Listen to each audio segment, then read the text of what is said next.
Halo guys, ketemu lagi dengan Crypto Flash Republic.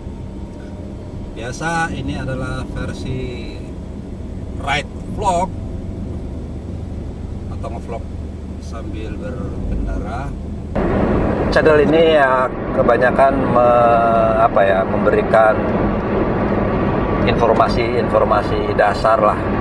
Kalau bagaimana PP Shiba Inu seperti apa masa depan dengan janji-janji manisnya, dengan FOMO mereka ya udah banyak di luar sana ya. Mungkin sesekali saya bisa lah gitu kalau ditanya sama viewer ya mungkin saya jawab, tapi untuk membahas satu persatu, dulu kan saya mau bahas satu persatu, tapi saya rasa kebanyakan ini aja ya.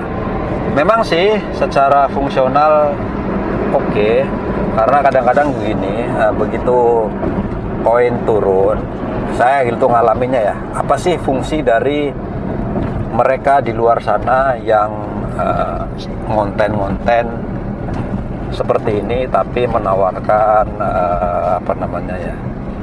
kayak angin surga bahwa koin ini akan begini, koin ini akan begitu, dan lain-lainnya.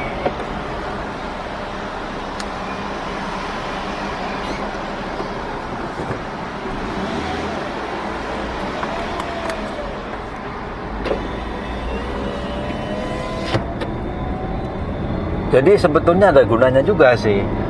Jadi waktu saya beli Shiba Inu misalkan dulu, tiba-tiba awal-awal gitu biasa ya beli, kok turun gitu.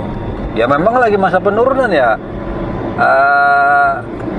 Akhir 2021 dan awal-awal 2022 kan pasti turun terus ya sampai 2023. Setahun turun terus guys, nggak pernah ini. Itu yang membantu akhirnya koin saya kepegang dan nggak saya jual ya, orang-orang begitu, orang-orang yang memberikan semangat gitu. Ada fungsinya juga, jadi mereka itu secara mental mereka tuh kuat gitu kan, udah kuat, kemudian memberikan dorongan kepada kita bahwa koin ini jangan dijual deh, tunggu gitu, jangan dijual bertahun-tahun, bener kan? 2022 awal-awal gitu ya, beli lah, itu kan turun terus sampai bertahun-tahun, baru naik kan kemarin akhir-akhir tahun baru, tahun ini kan baru naik lah gitu, dan akhirnya sekarang kan turun lagi. Nah, orang-orang yang seperti itu adalah orang yang bisa naik, dan akhirnya kan duit saya nggak hilang gitu, naik kembali, kemudian balik modal. Ada yang sudah untung, ada yang berlipat-lipat, macam-macam lah ya. Jadi, tapi rupanya mereka yang ibaratnya memberikan informasi soal masa depan koin akan begini, akan begitu, kayak dia seolah-olah dia itu pemiliknya deh gitu. Dia menjanjikan, wah pokoknya begini, pokoknya begitu. Masa depannya seperti apa, fundamental dan lain-lain itu seperti apa ya, itu untuk bagaimana caranya si dia itu memberikan kita sebuah harapan gitu. Nah, dari kebanyakan itu koin saya selamat dari orang-orang seperti ini gitu loh. Padahal ya mungkin secara keilmuan nggak nambah lah, artinya kan misalkan Shiba Inu, kemudian Floki, kemudian Dogecoin. Nah itu kan turun terus. Gimana caranya supaya jangan dijual? Lu rugi masalahnya kalau dijual gitu. Sabar aja. Nah, kesabaran itu kan bertahun-tahun guys, bertahun-tahun gitu. Nah, kalau nggak ada orang-orang begitu, kalau nggak mempelajari, kita nggak mempelajari, ya pasti udah kejual guys. Siapa yang nggak tahan lah, coba duit 1 juta turun sampai mendekati 200-300 ribu lah gitu ya. Ya pasti sakit hati dong, kita menghujat dia juga gitu ya. Kadang-kadang kita beli karena dengar dia gitu, kita beli ternyata begitu ya. Banyakan orang begitu, kok udah hujat habis-habisan dia, karena biasanya orang investor kripto itu kan memimpikan kayak cepat. Umumnya seperti itu. Gua beli 1 juta, kemudian dapat Ferrari. Itu otak bodoh dan tololnya kan di situ ya. Semua orang pasti begitu sih awal-awal ya. Saya juga sama kok awal-awal begitu. Tapi ternyata ya nggak ada yang begitu. Orang itu untuk dapat Ferrari itu butuh waktu 5 tahun, 10 tahun dari kripto. Jangan salah, jangan mimpi aja lu. Misalkan beli hari ini besok kayaknya nggak ada ceritanya. Cuman di mindset kayak seperti itu. Seolah-olah dia naik terus gitu. Karena prinsipnya lah kripto kan bagaimana kalau nggak naik terus gimana? Wong duit 1 juta jadi 100 juta jadi 1 miliar, kalau nggak naik terus nggak mungkin dong mencapai bermimpi, pasti harusnya naik terus gitu. Ya nggak ada yang naik terus, itu ya money game guys. Ntar kok mati sih, lelet sini nih.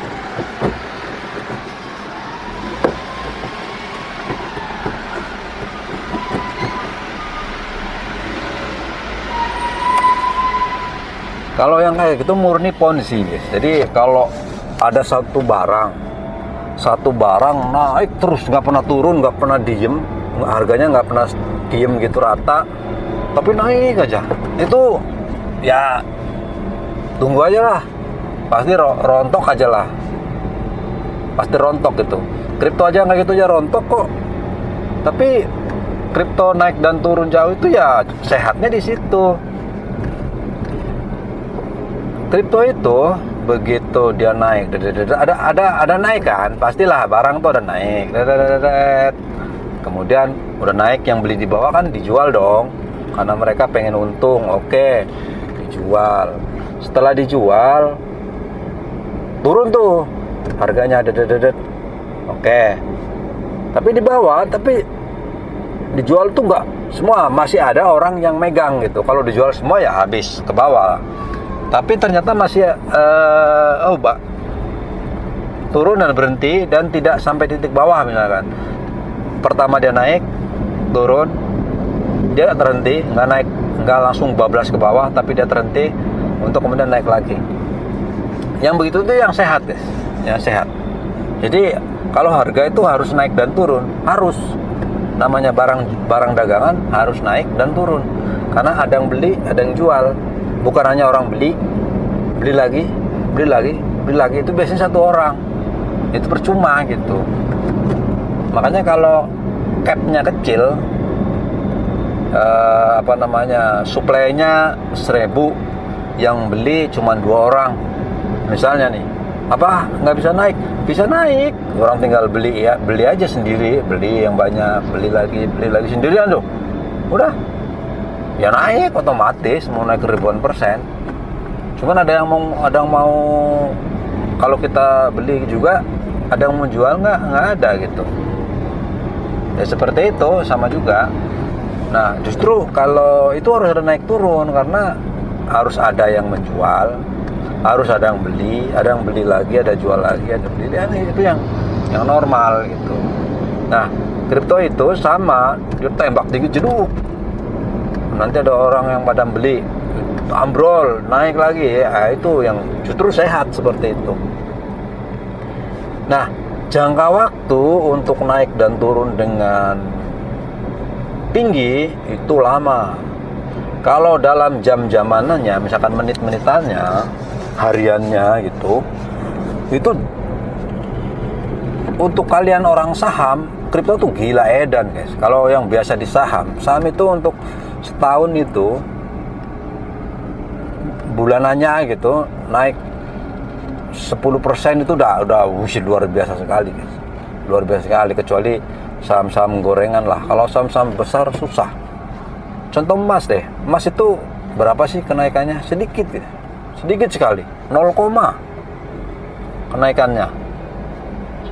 Kecuali duitmu bermiliar-miliar, iyalah naiknya banyak. Tapi kalau cuman segram 2 gram ya nggak kerasa, nggak ada naiknya.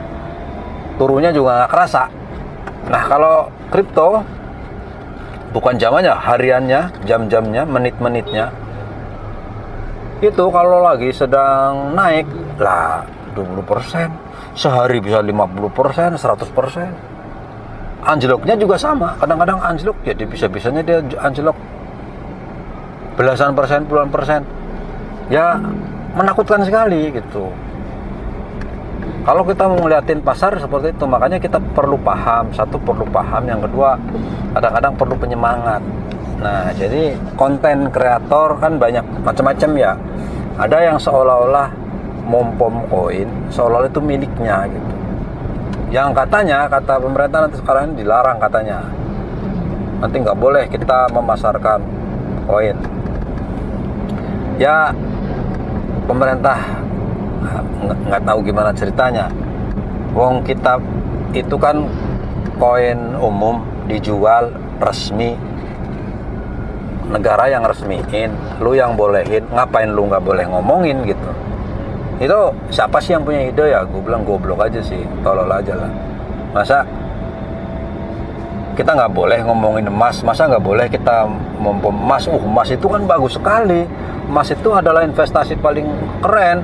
Emas itu kan fungsinya banyak yang boleh, banyak menjual kan emas lah. Yang legalin juga situ pemerintah negara gitu ya. Sama kayak BCA, BCA bagus loh begini-begini, mungkin suatu saat nanti pasti dia naik nih, soalnya kan begini begitu begono gitu. Nah sekarang kripto ya kan begitu juga. Udah, lu yang legalin, lu yang bolehin dibeli dan dijual, terus kita ngomongin nggak boleh gitu. Itu yang aneh gitu ya. Nah, kalau di Amerika itu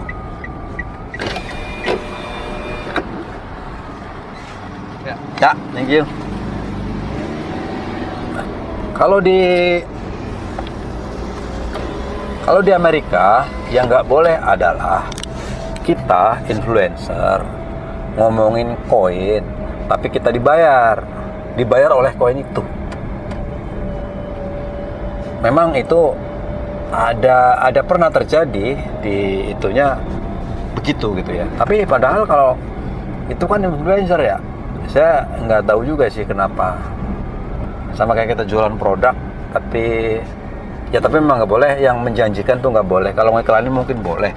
Kalau terlalu menjanjikan yang kepastian itu yang mungkin nggak boleh ya. Itu kali ya yang dimaksud oleh mereka itu kemungkinan.